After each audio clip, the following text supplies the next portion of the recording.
Hello there. This is an impromptu discussion. Y'all are gonna be in here while I put on my lashes too, so that's also another thing. Okay. I would say hi to everybody. I usually do say hi to folks, but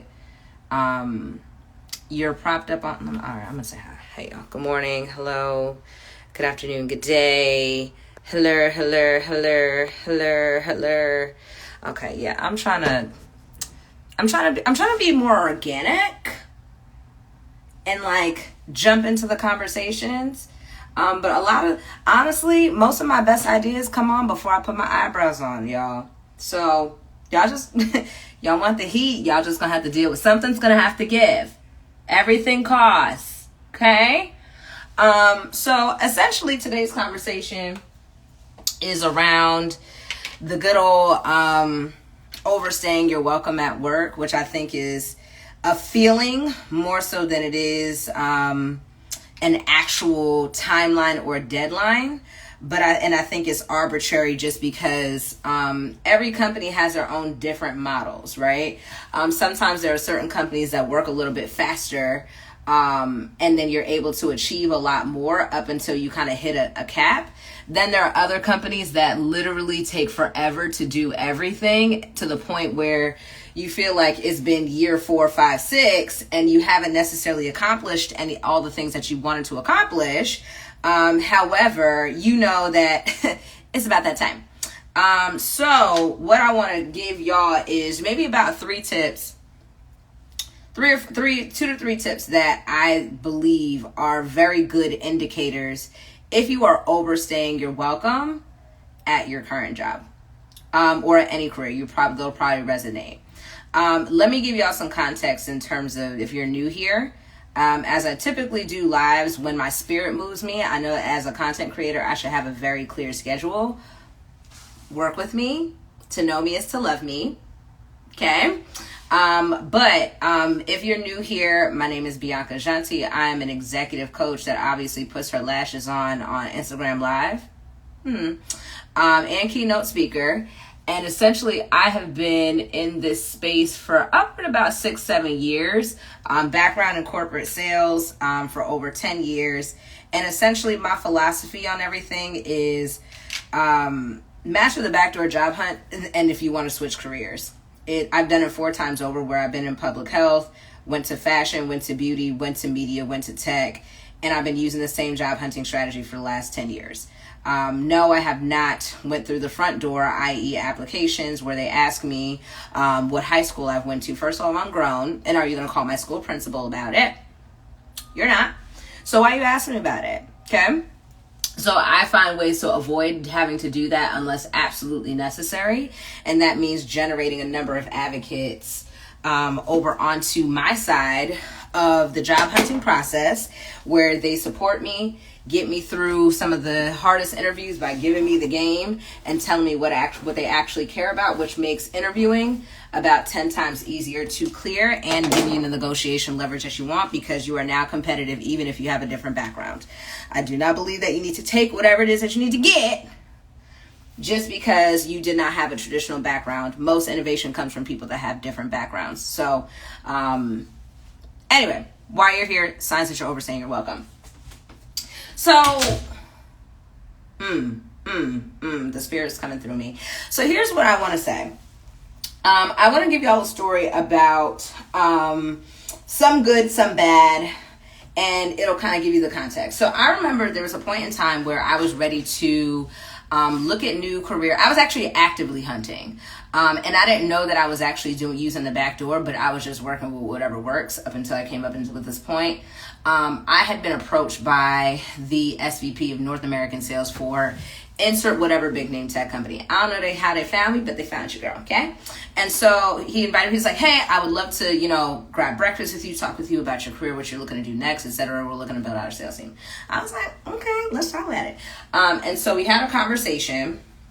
And he was essentially just asking me questions. It was like, okay, so tell me about your experience over at work, what you've been up to, what you haven't been up to, blah, blah, blah, blah. So I'm giving him the game, the rundown. I was once upon a time selling bow ties, literally selling bow ties, to the point where I was at that point, I had made it over into 4 different industries, just from the story of me being able to say that, hey, who would have thought someone selling bow ties would be selling advertising units? Really gives a good kick. So in that conversation, I was just sharing just some of my experiences. I found it very, very compelling. And he asked me one question. He said, he asked me a number of questions, but the question that he asked me was, do you think that you can can you do your job 80% well? Like, do you have 80% enough confidence that you know that you're doing your job well, at least? I said, hell yeah. And then he was like, all right, cool, it's time for you to go. I said, huh? What you mean? And in my head, I'm like, maybe you have like a motive because you're trying to get me to come to your team. And so I was, at that point, I was still a little bit like new to understanding how confidence actually plays over into managing your career. And so I was just like, 80%, I feel like I have a little bit more that I could be doing, right? And so he was just like, no, if you can do your job 80% well, you could look at new opportunities. And so whoa, hello. So at that, oh wow, hi guys, oh, new people in here. Let me say hi. So at that point, I was a little bit overwhelmed by that concept, because I knew I did good work.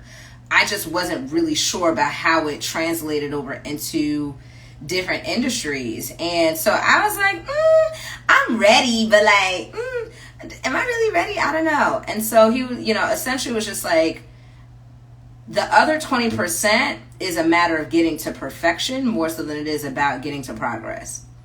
And at that point, I had to give him, if Cash App was there, I would have Cash Apped him $5, because I was like, that's a bar. That's a bar. So I know you're buying me breakfast, but let me give you $2, because that was a bar. And so I took that in stride. And even though he shared that with me, it did not resonate until well after that. A lot of times my overstaying my welcome over at a company was more so because I was so gung-ho on trying to be perfect and getting it right, more so than it was about me progressing forward over within my career, right? So I would say that if maybe one of the first signs or one of the first questions that you can ask yourself to identify, like, am I really overstaying my welcome over in my career, is think about this. If you've been in your job, can you do your job 80% well? And if you're saying I could do it 120% well, baby, it's time for you to hit the road, Jack. But if you're at that 80, it's definitely an opportunity for you to start to evaluate where to go to next. You can go. You can literally go. And I think that's scary to kind of hear somebody say that. I grew up first generation, where I had parents that are essentially like, keep your head down. You don't want to risk job security. You want to risk some of these things that a lot of the philosophies, quite frankly, in this market are a little bit more dated than not. So when we think about the idea of leaving something, even though we're not perfect at it, you can still be, in air quotes, imperfect or not perfect at your job and still double up somewhere else. So that was one of the first signs that, one of the first tangible signs that at a certain point I might be overstaying my welcome because of my own personal insecurities, not necessarily because I believed that my 80% could be 150% somewhere else. Does that make sense? If the math mathed and you're not looking like homie from Hangover and you're doing the calculations over in your head, just give me a thumbs up, something, because y'all are propped up on this very odd object here. I can't say hello. All right, y'all. Okay, hello. If that made sense, let me know. But I want to encourage y'all to really consider like where y'all are at, because 80% is a really strong number. Okay. So there's that. That's a one sign. Thank you so much for Moki08. Cool. Another sign that you may be overstaying your welcome is boredom. I think boredom is one of the, especially if you are now, even though you can do your job 80% well, I'm gonna throw numbers at y'all, even though my calculator apps stay on. Even though you can do your job 80% well, but you're functioning at 50%, that's a sign that you're overstaying your welcome, because you are effectively bored. And not to say that you need to be hyper functioning and doing the most over on your job, on the job. That is to say that you may be able to, if you're creating systems to the point where you can do your job with your eyes closed, even though you could be doing a little bit more, but you're choosing not to, that's a clear sign that it's time for you to really consider going somewhere else if you are looking to make money. Everybody has their own certain circumstances. Some people are getting married, some people are moving, some people, there are certain life circumstances that kind of allow for us to kind of stay in a position where we don't necessarily need to leave a comfy job. I'm not against comfy jobs, but I am also mindful of the fact that inflation, if you get too comfortable, will make your money feel a lot more uncomfortable, because your 120K will start to feel a lot more like 100 if you are not necessarily recognizing how you can position yourself in the market to do exactly what it is that you're doing, make more money, get more benefits, and even some of the career flexibility that a lot of us are afraid to give up because of the fact that we earn so much in office equity, right? So that's something to consider. If you're bored and you're sending over, if you're the person that's like moving your mouse every 3-4 hours just to let them know that you're online, might be a sign. That's something to consider. Yeah. Because at that point, you really are checked out. Or you could be bored, or you just at brunch. I don't know. Your business, not mine. But just, you take that for what it is. There are that level of boredom can create a level of stagnation. And if you stay in an environment where your skills are not necessarily being valued, dang, a lash fell off. Good God. If you are staying in an environment where you're not necessarily being rewarded even further for your skills as it stands, that stagnation will come into play, and that comfort can start to conflate flexibility with just like something that it's not. And what it's not is very much so like, okay, well, I built all these, I can jump over into the office at 12 o'clock at this point, etc., blah, blah, blah, blah, but I still hate my job. Then probably something for you to consider is it's time for you to consider new opportunities. So that's number one. Another piece of it is, if you are the person that's constantly complaining about work in your group chats and you have yet to make any strong adjustments to not be that person, probably overstaying your welcome. And this comes from a place of I was that person. Okay? So this is not to drag y'all, because somebody just rolled their eyes and I don't care. Y'all came on my live. Y'all can go. Okay? But if you are the person that's constantly there's a difference between, an annoying coworker that you'd be like, y'all saw what Kevin did today. Look at what Kevin talking about today. Versus the person that's absolutely miserable. And if you are the misery, baby, it's time for you to really start to consider new opportunities. And so I think that I'll give you this in terms of what the effects of overstaying your welcome looks like. Just because I think that we can identify it, but I think that sometimes we don't realize what it can actually look like long term. Sidebar, I'm going to be on YouTube University figuring out my nose.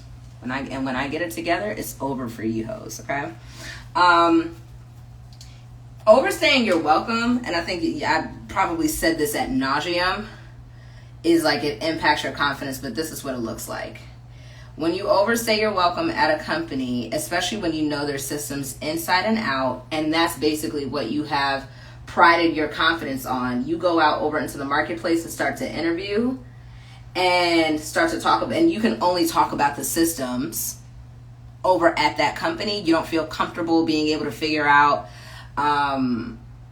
how that system actually converts over into a different environment.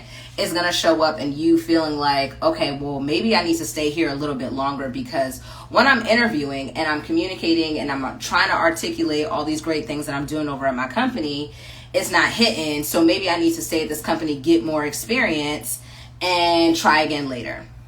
Next thing you know, you over here making your bed again over at the same company that is basically effectively telling you that you're probably not happy here. So I think that there's a habit, and us being creatures of habit, you're habitually likely going to tell the same story over in your interview, knowing that you're overqualified, and then you may have recruiters and hiring managers get the perception that you're not that qualified. So maybe you should go after something more junior. Now you got an attitude, because now you're going after junior roles, knowing that you're doing everybody's job. And when you're doing everybody's job, that means you should make more money. But you go out into the market, you can't articulate it well because you're confident here, you're not confident out there. Your lack of confidence is giving them junior. So now at this point, you're looking at more junior roles that can't fit the pay grade. And now we're looking at a pay cut. This is where a pay cut can potentially come from. And I'm just telling from experience, right? Like this is just the reality of it. A lot of it comes down to just being habitually saying the things that we do and not necessarily speaking to it from a problem solving perspective, and also just a language adjustment as well too. I just did a poll this morning. I would be doing polls every day, especially the is you is or is you ain't. And a lot of y'all did not have a Lamborghini, and that says a lot. It says a lot about y'all, that y'all got no Lambos. But I will say this, the confidence piece and the comfort and not wanting to be the new girl or the new guy on the block is what's going to keep you in places that you probably very much so have outgrown. And if you've outgrown them, but you're comfortable there, likely we're taking on some of the work philosophies that our parents had over in previous companies and staying over at these companies for 20, 30 years, knowing good and well that they already are planning for you to not be there that long anyway. Like there is such a thing as an employee life cycle. And a part of it is onboarding and offboarding. They are prepared for an offboard. So if you are feeling, and I think that there's something to be said about that. Another thing, this actually just came to mind, especially since I've worked in organizations that have had older folk. It was like more of a top heavy organization where it's just like you had 15 people that were all VPs, but they were all individual contributors. Listen, can't make this up. Another sign is if you are frustrated with the way that the company is moving and the way that they make decisions no longer aligns with how you value your work, your career, or your goals, it's time for you to go. I think that I've seen mass exoduses. It's interesting, being on teams where I've seen that level of frustration hit its peak. I've seen more people leave before HR was aware that they were going to leave because that was not a metric that could be tracked. Frustration of, and you see the annoyance over in some of these small weekly statuses, etc. You could probably see it in your manager that's frustrated as well too. They may hide it a little bit better than others, but you might be able to detect it. If your manager is getting more frustrated with the way that decisions are being made, you should probably be paying attention to that. Okay? Especially if that's your advocate and that's the person that's essentially going to keep you over on the company or over on the team, that's something to consider. But if the decision making just doesn't make sense, it's likely time for you likely are overstaying your welcome. And the reality of it, especially if they're going through reorgs, they're going through a number of different major decisions, business priorities are changing. They're anticipating people leave because of the fact that this amount of change will affect their existing team that is used to their existing business operations. And they're likely anticipating a new wave of people that can come on and have a fresh slate, clean house with some new employees that's not going to make the friction of running the business a little bit harder. They're anticipating that as well too.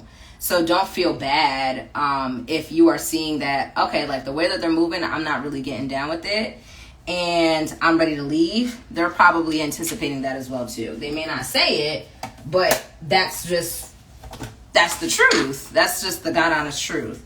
That's not for all companies. Don't jump into the comments and start, telling people that Bianca over here making up stuff, but them the rules. I don't make them. So anyway, I feel like I have been, not me and my phone dying. I forgot to put my phone on charge. I'm that person. Sorry, y'all.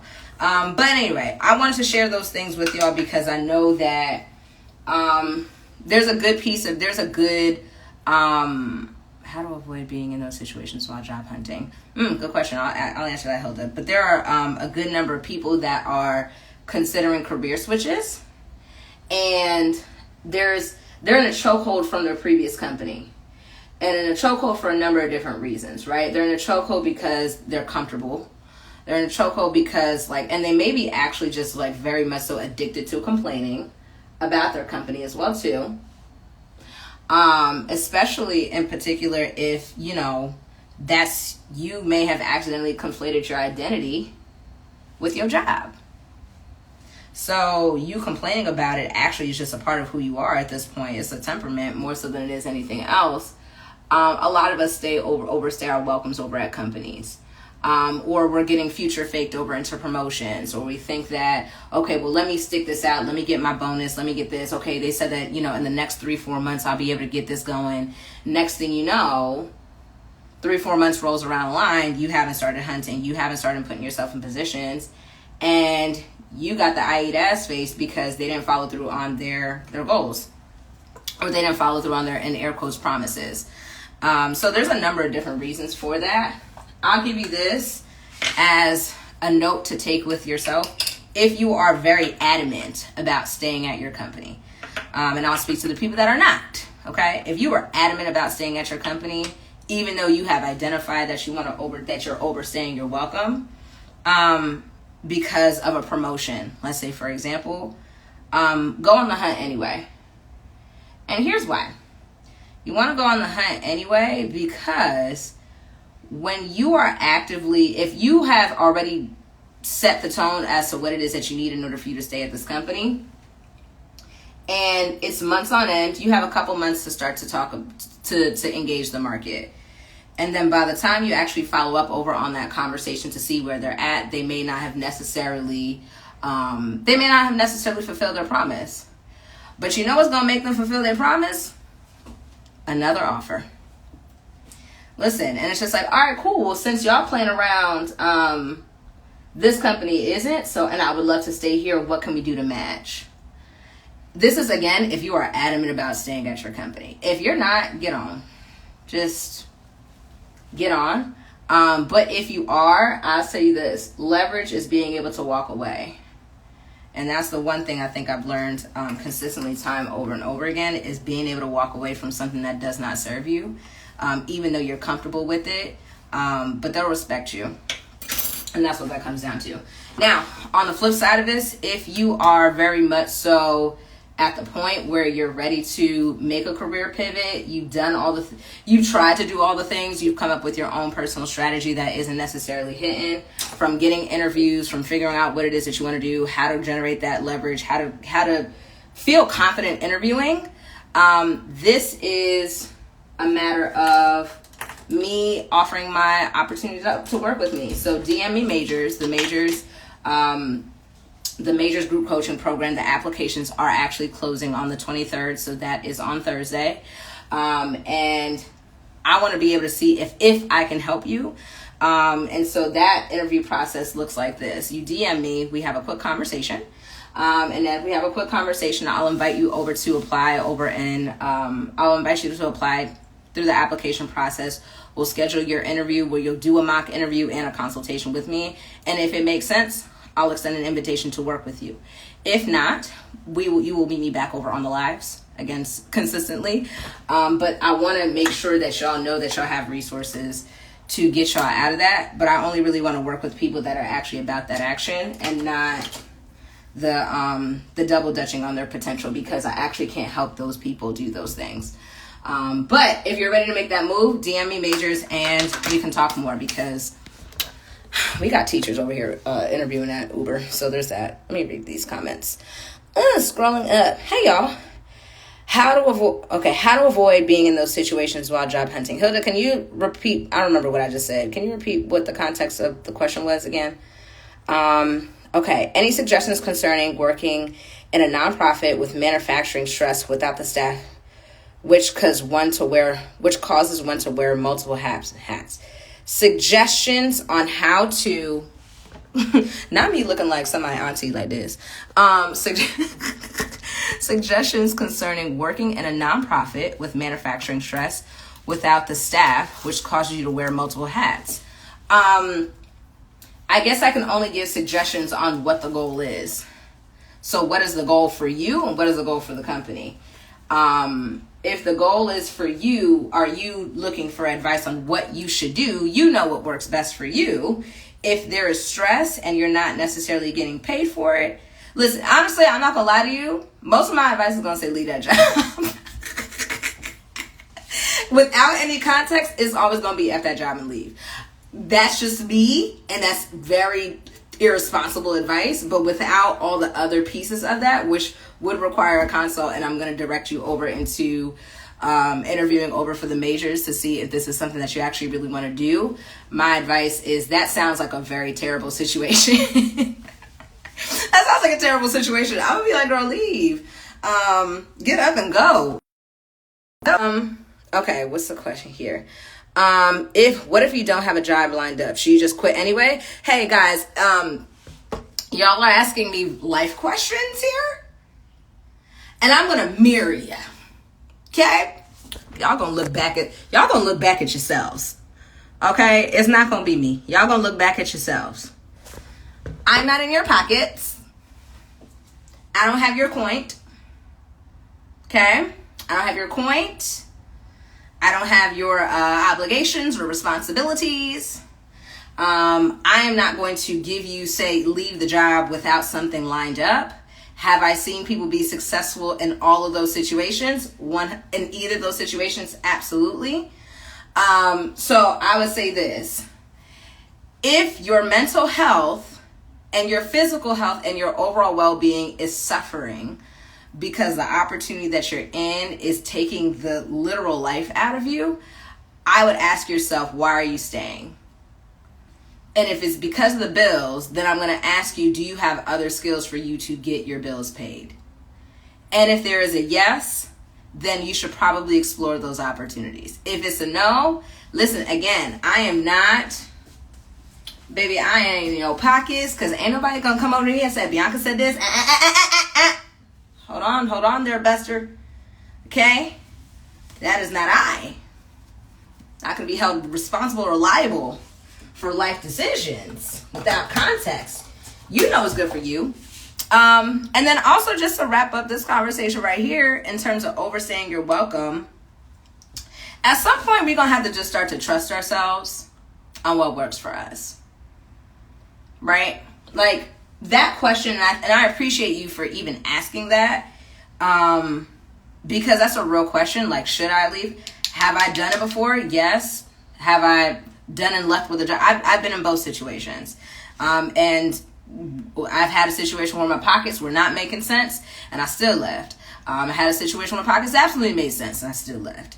I can't speak to that without understanding who you are as a person, how you believe and how you view yourself, because I believed in myself enough to dip. That is not to say that you should.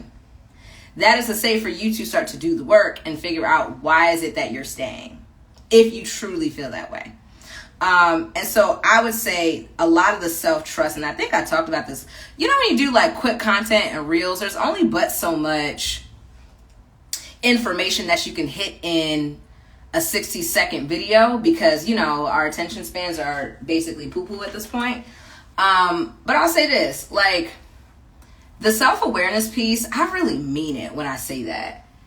And what and doubling down on that, being self-aware enough to know that wherever you're staying, you can't even concentrate to do the work. Like, I couldn't concentrate in certain environments to do the work for even to be able to go on a healthy or a decent job hunt.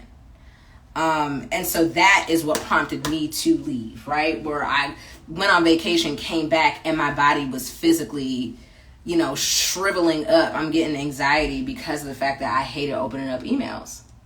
So that's how I knew that I was overstaying my welcome. And I'm like, that'll do it. You don't have to worry about me. You do not have to worry about me. So that would be my feedback over to you as it pertains to that. Let me scroll on. When you left, did you have to take a pay cut? No, I actually doubled up. Hello, wave. Hello, hi. Oh wow, we in here, y'all. Hello, y'all. So yeah, no, I did not. I've never taken a pay cut. Yeah, no. I've never taken a pay cut. That's part of the reason why I share the way that I do, is because I do feel like a lot of the information and the advice, I understand where the pay cuts come into play. And it's not and some situations do require a pay cut. If that is absolutely what you want to do. If you are very much so adamant about my approach to hunting at that time was making sure that I was going into fields that were actually like up and coming. So if you're going into a field or into an industry that isn't lucrative or isn't necessarily driving the economy or a component of what the future of the world is going to look like, then you may or may not have to take a pay cut. And honestly, on some of my, if you go over into my IG lives, you'll see that there's a live I did on the types of pivots that you can make. And this is all based on experience. I've shifted from function to function. I've shifted from industry to industry. And there are ways to get around the pay cut. And that's essentially what I teach over in the majors. So if that's something that you're interested in learning more about, you shoot me a DM majors and we'll talk, and I'll see if I'll be able to help you. But yeah, I've never taken a pay cut before. Cool. Well, thank you. Oh, ciao. Okay. Goodness. Thank you for joining me on this live today. Thank y'all for not judging me and doing my lashes too. Thank you for, thanks for being here. You know what I mean?